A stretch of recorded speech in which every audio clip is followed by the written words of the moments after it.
Right. Okay, I believe we can start now. So, Yes.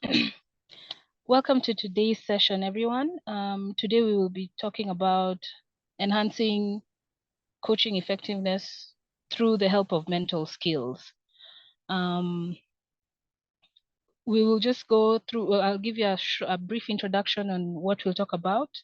We'll also just look at, what is your mental well-being like? I'll share some mental skills and we'll conclude there. So, yeah, today we will dive into enhancing your coaching journey through the power of mental skills. And when we develop these skills, it will help you become a better coach for for yourself and also for your athletes and also for your fellow, the technical bench, and just for it will help foster your own well-being.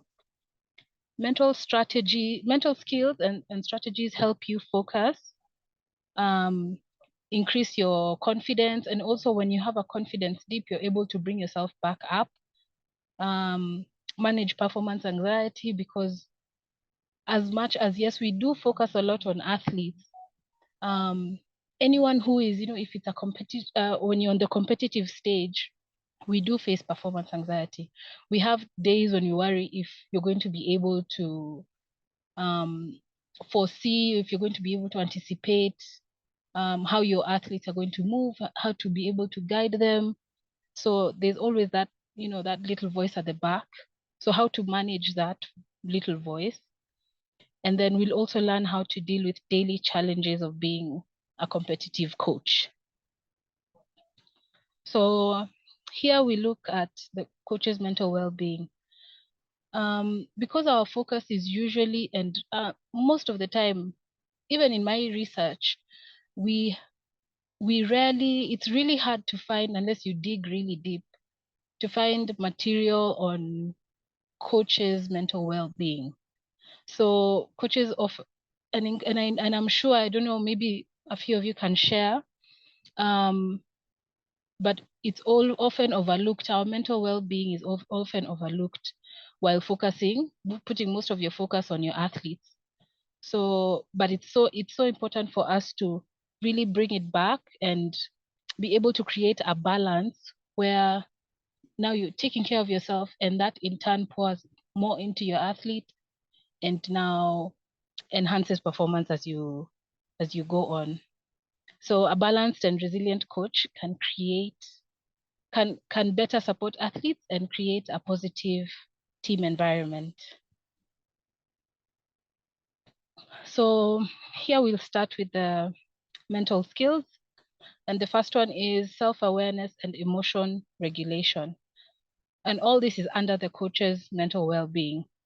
So self-awareness is being able to recognize your own emotions, triggers, thoughts, stressors, and it will help you to respond thoughtfully, effectively, so that you're able to make, good decisions and work well under pressure, communicate well as well.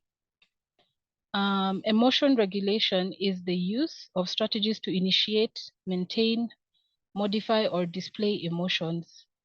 This is, for example, like refocusing attention, and you do this by, if you're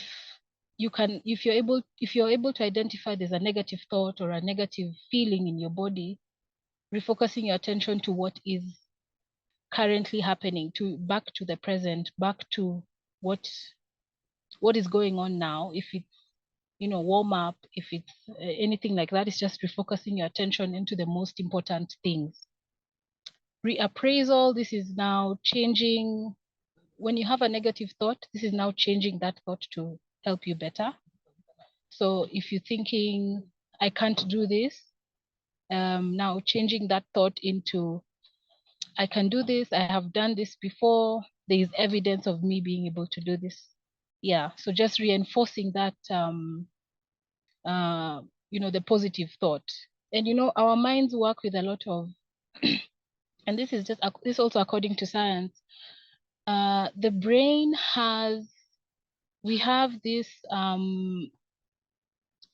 we stick to the negative so much, and we look for evidence of that. So it's also known as confirmation bias. So when something bad happens, then we start looking for it's an unconscious kind of thing where you start looking for other bad things happening to just prove to yourself like, yeah, I told you so, or things like that.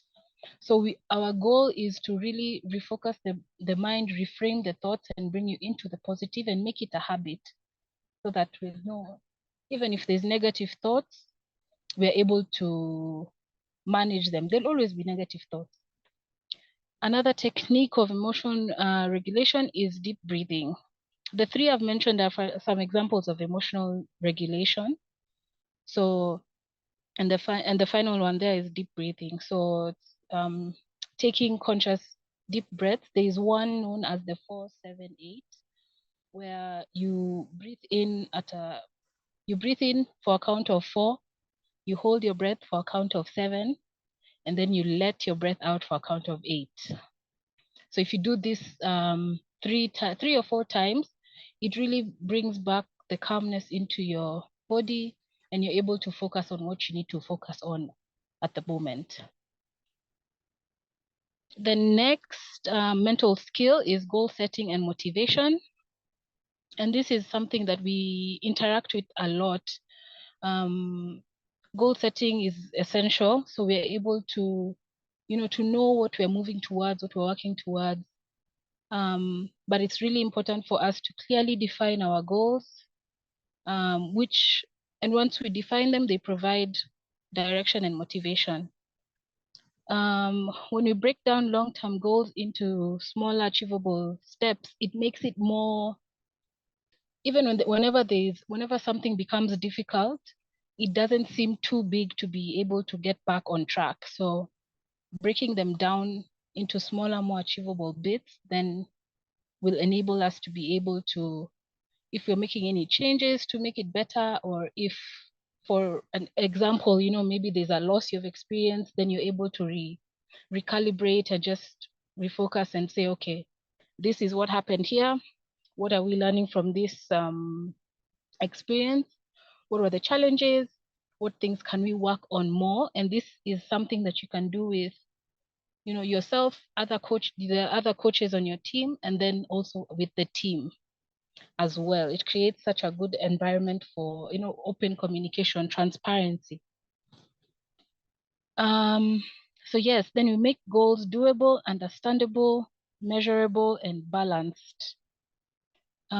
If you see that those words, doable, understandable, measurable, and balanced, when you write them, it spells dumb, D-U-M-B, which we are trying to reframe the thought of what dumb is. But yeah, so if when you're making your goals and writing them down, making them doable, understandable, measurable, and balanced will help you. It just now ties into the point I'd shared earlier, where you're able to refocus whenever you fall off. It doesn't seem too big or too far-fetched. It seems like something that you can achieve step by step. And when we're doing goal setting, we'll be able to improve communication within our teams, we're able to acquire new coaching techniques, and then also dedicate time to our own self-care, our own, time to just be able to recalibrate. So the next bit is motivation. Goals tie into motivation. They provide direction. We have 2 types of motivation, intrinsic and extrinsic motivation. These 2 types of motivation, intrinsic means it comes from within. Extrinsic, it's from outside.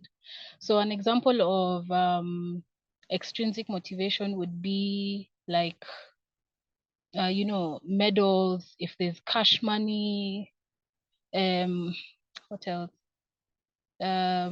Just even gifts that we receive. I'm sure we can all name a few examples of extrinsic motivation. Promotion at work. Yes, promotion at work. Yeah. What else? Does anyone have something that I've forgotten maybe? Being recognized by the coach, certificate, something like that. Yes, yes. And now when you're looking at it as a coach, being recognized by the team management and even, yes, now we see the promotion at work, also getting a raise, maybe to head coach. Yeah. Yeah. So I was talking about intrinsic motivation.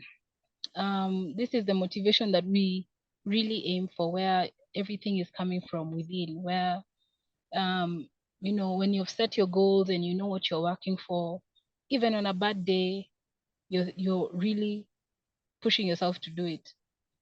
We won't always be motivated, and that's where discipline and consistency come in. And that is what, once you make, once you have your list of goals and you've shared with people who keep you accountable, discipline and consistency now come into play, and motivation will come after. It's an odd thing because we won't always be motivated or inspired to do something grand or something wonderful, but motivation usually comes after. Yeah. So we can motivate ourselves through positive reinforcement, and this is just like talking to ourselves well, also having our, even amongst our coaching teams and with our athletes, also reassuring, positively reinforcing the good things they've done, the things that they could improve in, reframing it, not making it in a way that is helpful as opposed to detrimental to their performance. So that is, instead of telling someone that you can't probably kick the ball well, yeah, or you can't you can't make a 3-point score, you can't do, instead of framing it like that, you're changing it and you're trying to show them, maybe you can try it like this. There are a few things we can work on, you're improving in this area, but we can do it like this so that we can see how that goes. But also just looking for, and then also looking for ways to give them an opportunity to still practice what they're not perfect in. Yes. So yeah, positive reinforcement, that is talking to ourselves well, reassuring ourselves and others, recognizing your progress, and that is even at the littlest, the tiniest progress. Like for example, if you're in the gym and maybe last week you were lifting 30 kgs and then this week you've gone up to 40, that that increase, maybe to some they might not recognize it, but then it's a good way to just show yourself this, you're taking steps towards the right direction. So even seeing a little improvement in an athlete's performance, the little improvement in how you're talking to your athlete, the little improvement in a new coaching technique you've learned, if you've gotten it more, as opposed, like this week has been a better week than last week, just recognizing the progress that you make, however little it is a great thing. Even progress doesn't have to focus on only your work life. Even it can be at home, being able to take a rest, because I know we forget ourselves a lot. Just taking time to wind down and you know either go for a walk, go for a swim, or even just relax in the house, sleep the whole day, but just being able to show, okay, I've been able to do this, at least I'm taking care of myself. And with all this, we're able to find the intrinsic motivation. Maybe I can pose a question to you all. Where does your motivation come from? For me, it depends on the situation. Like some things Okay. I'm intrinsically motivated to do, and some things I think I maybe need more carrots or whatever they would say to motivate me. But I Yeah. prefer to do things that I like to do. I guess most people do. Yes, yes. Correct. Someone I else? would I would say mine is when I make somebody achieve something, it's more of intrinsic. When I make somebody achieve something, I feel nice and I feel better about it, about my contribution. Yes. Maybe one more person. Yeah, I believe most of us, we are goal oriented. If there is, for instance, I'm a weightlifting coach. If one athlete is able to at least have improved, or if maybe like you are saying, he was lifting 30 kg, now he is on 32, that little improvement really brings a lot to me. Thank you. Okay. Thank you so much. Those are all wonderful examples of how, you know, where our motivation comes from. So let's talk a little bit about stress. So here, managing coaching stress.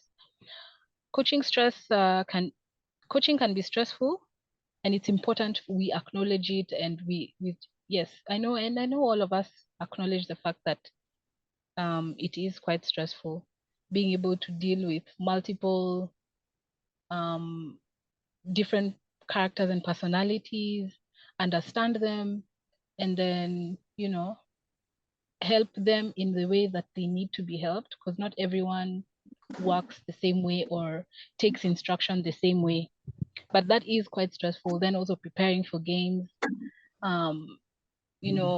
creating your training programs, all that is stressful. So in order to manage the stressful demands of competitive sport, it's important to develop, modify, or enhance various coping and emotion regulation skills. We had talked about emotion regulation earlier. So things like deep breathing, refocusing your attention, the reappraisal. So here are a few more skills. There's mental rehearsal visualization, which we'll look at a bit in a few slides. Pre-performance routine, and these are routines that you have for yourself. So it could be listening to music, it could be meditating, it could be taking a walk before, in the morning before your games or before your matches or competitions. Relaxation techniques, which also tie into performance routines. A relaxation technique can be the deep breathing I'd mentioned earlier, listening to music, taking the walk. It's just a way to get all the anxious or all the nerves, the excess nerves out of the body, because stress is good to a certain amount, but when it's taking your focus away from what you need to be doing, that's when it's not good. Yeah, so the next one is having a motto.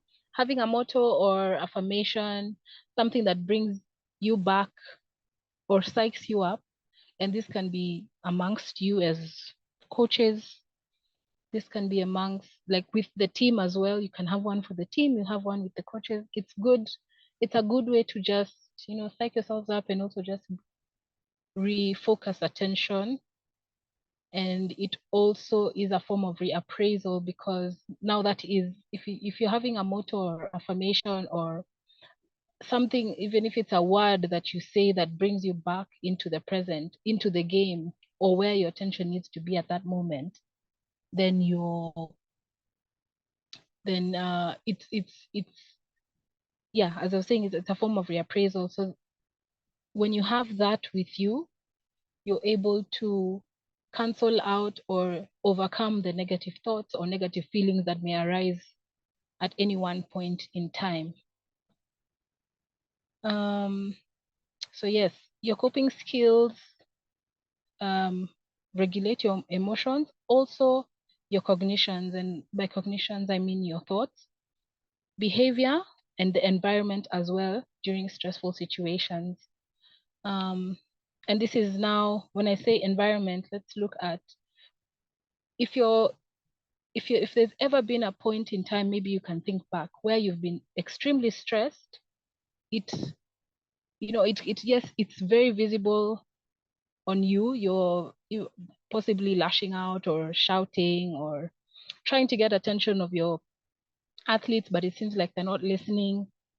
It just adds on to it. So when when you're in such a stressful situation, it also pours into the environment around you. So your athletes also get stressed. Just everyone around you gets stressed because this is happening. But if we change that and get you to a point where, yes, stress is present, but it's not overtaking everything, you're able to say, okay, this is a stressful situation. These are the things that maybe you're worried about, but this is what steps you've taken to make sure, you've done training like this. You've studied the opponent in such a way that you're able to know what they'll do or what they could do. So putting it in that way will help you just come out of that, not be overtaken by stress or the anxious feelings and the nervousness and all that. Yeah. So let's go on. Yeah, so the next one is positive communication. Positive communication fosters trust and a healthy team culture. So when we use constructive feedback, active listening, and encouragement to build rapport with our fellow coaches and as well as our athletes, this creates an environment where everything is flowing. Even if there's a breakdown somewhere, it's easy for you to be able to fill that in and just get back where you need to be, get your attention where you need to be, and get your athletes and even yourself focusing on what you need to focus and what you need to focus on. Yeah. So for communication, a lot of it is, if you are a good communicator, you keep it up. It's learning what you need to improve on, and some of these things we need to allow ourselves to hear feedback also from athletes, because sometimes some environments make it hard for athletes to approach coaches. It's only coaches who are the ones who are talking to the athletes, and it might not be in the best of ways. So creating a transparent environment, and that starts now by with the goal setting. We're setting goals together, or you have your goal set, your athletes have their goal set, other coaches have their goal set, and you share it amongst yourselves. That sharing allows you to open up to each other, which introduces someone into your inner world, and they become your accountability partner. You're able to see if there's a way they can improve to get to their goal faster. Because a problem half shared is a solution half. So it's sorry.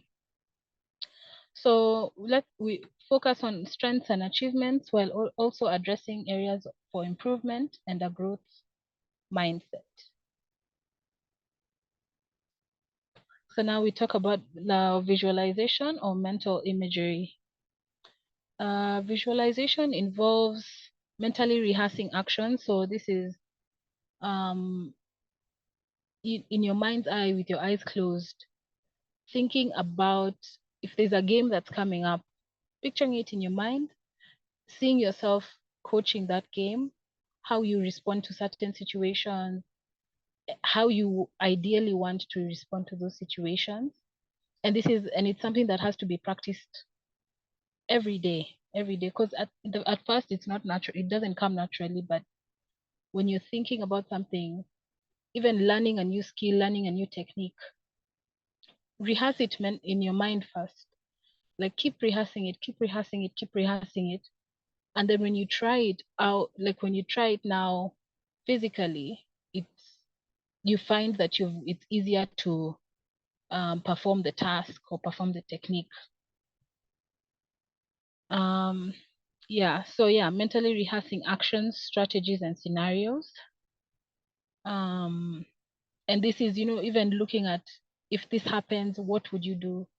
And picturing it in your mind, looking at all different scenarios, all different possibilities within your sport, within the game, within the competition or training. It's also good to encourage our athletes to visualize success, just as you're visualizing success, which would help build your confidence, refine your techniques as well. Incorporating mental imagery into practice routines enhances muscle memory and improves performance outcomes. It's just what I had explained, where if you keep practicing, when you keep doing mental rehearsal or visualization, it becomes easier to perform a skill or to do a task, and in the long run, you become a better coach.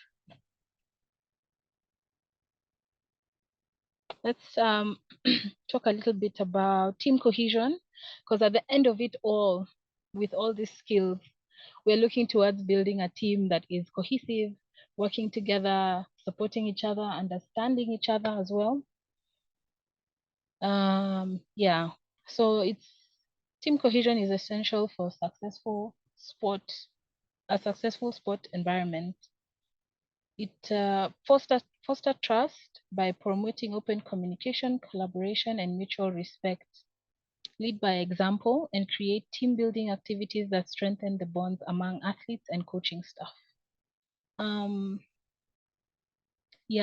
So, and this really ties into everything that we've spoken about today.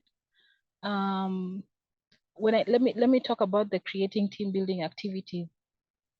This particularly, it doesn't have to be activities that are around your sport, and I believe maybe some, if not all of you, have touched on doing an activity with your team that is not necessarily the sport you play.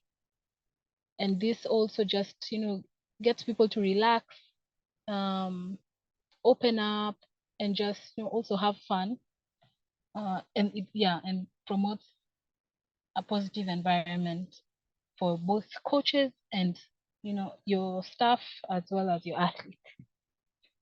So how incorporating mental skills into practice? Begin practices with brief mindfulness exercises to help you focus. Mindfulness exercises are like the deep breathing I'd mentioned earlier, the 4-7-8. That would really help you with focus. Do it 3-4 times using visualization before key competition. Incorporate resilience building activities into drills. Encouraging you and your team to embrace challenges during training and competition. And this is where we can tie in the what if scenarios. What if this happens? What do you do? If this happens, how would you react? And if you react like that and this other thing happens. So it's really just building on top of that, but creating an environment where we're also we're comfortable with mistakes, and these things happen, failures, it happens, and when we fail, we'll also succeed. With the mental skills I've shared, it's good you can choose a couple of them which you feel resonate with you, and some of them you've already been practicing, and just now really go more in depth with them in terms of what, if it's a goal setting, really making it, doable, understandable, measurable, and balanced. Sharing with your other coaching staff, as well as also encouraging the team to share theirs as well, and at an in-depth level, but also just going further and breaking it down to little bits which make it more manageable. Visualization is something I really encourage a lot of us to do, because the brain doesn't know real, or the brain can't tell like what I'm seeing right now is real. If you're thinking something, it believes that it's happening right now.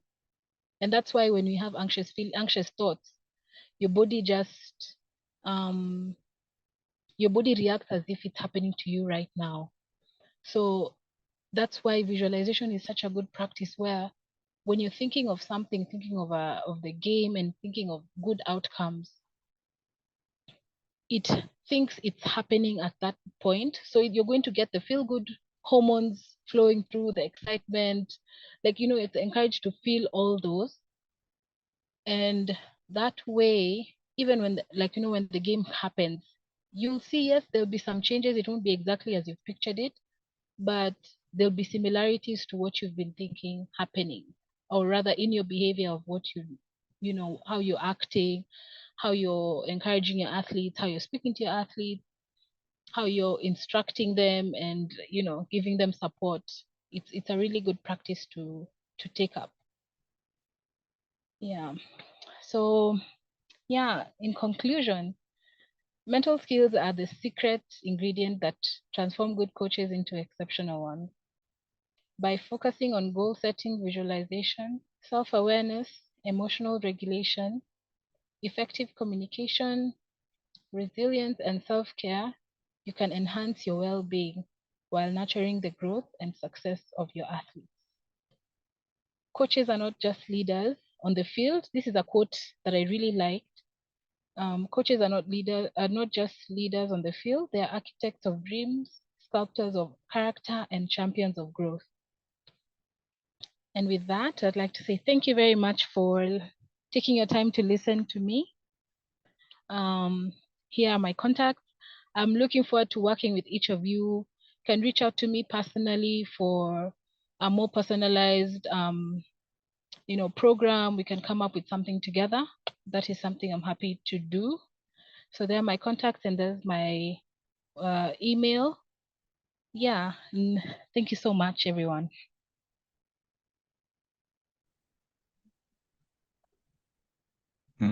Thank you, Rowena, for such a wonderful presentation. I believe we've all learned a lot from that good presentation. And if there's anyone with any question or any concern, or who wants any clarification, can just say or come up. As we wait, Rowena, could you kindly clarify for me the difference between visualization and meditation? Okay. So visualization is more about, you're actively thinking. So that is now creating the image in your mind. Like, you can think of a projector screen. So your mind is the projector. You're projecting this scenario.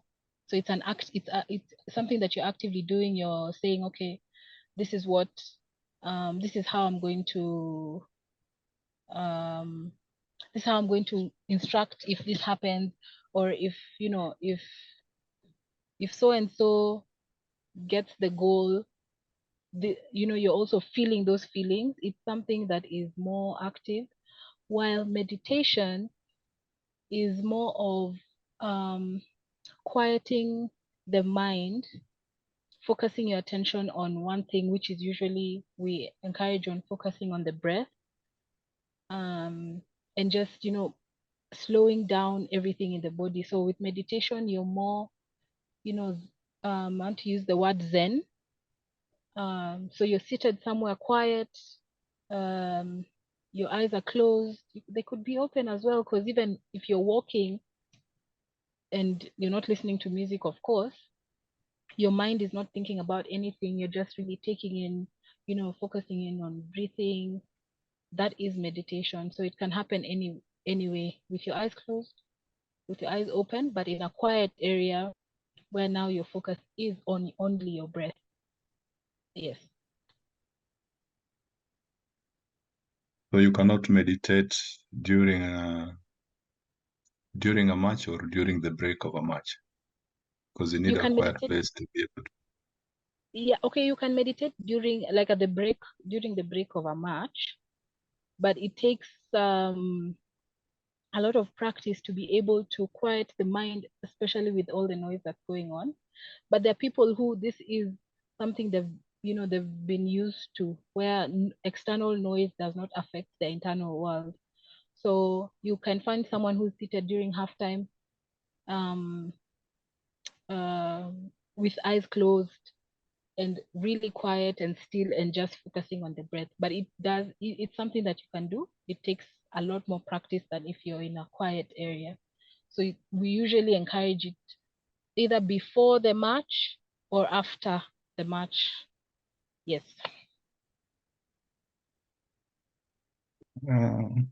Another thing that I may also seek for some clarification Yes.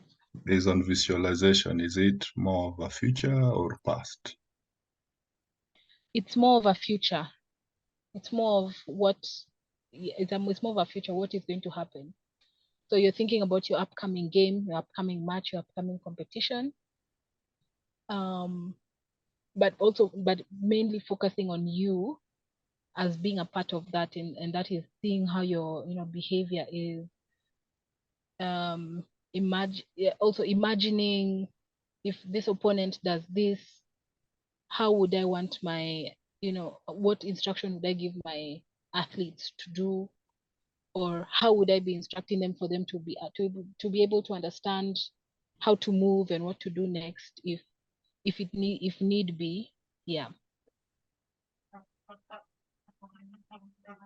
The reason why I'm asking that, you mentioned that for you to be able to calm your mind, sometimes you need to rethink or remember the positive things or achievements that you've done. Yeah. Just help you be in a positive mood Mm. that can reassure you or give you the confidence, to continue doing or to stop doing what you're doing. Yeah. That one is it's not visualization.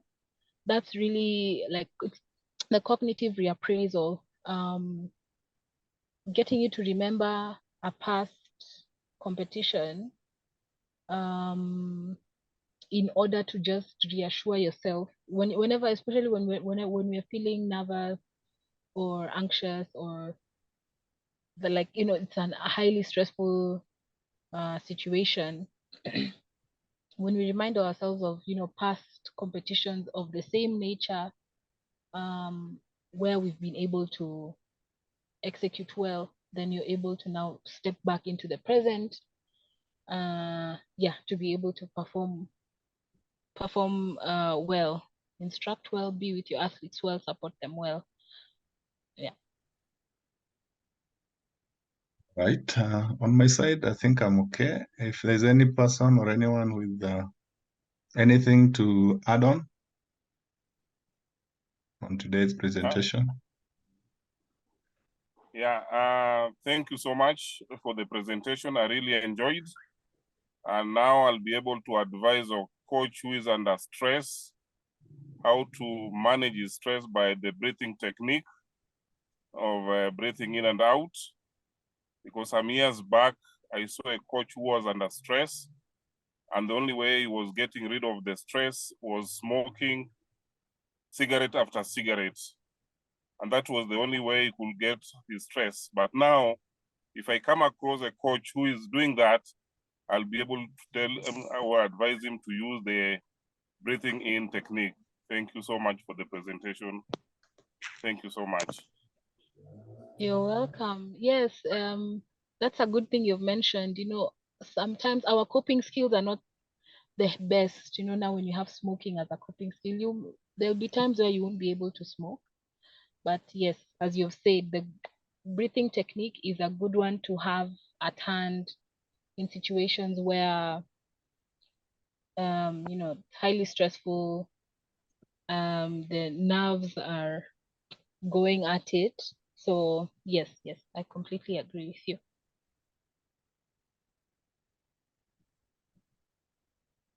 That was very good. Thank you so much. You're welcome. Thank Appreciate you. that. Yeah.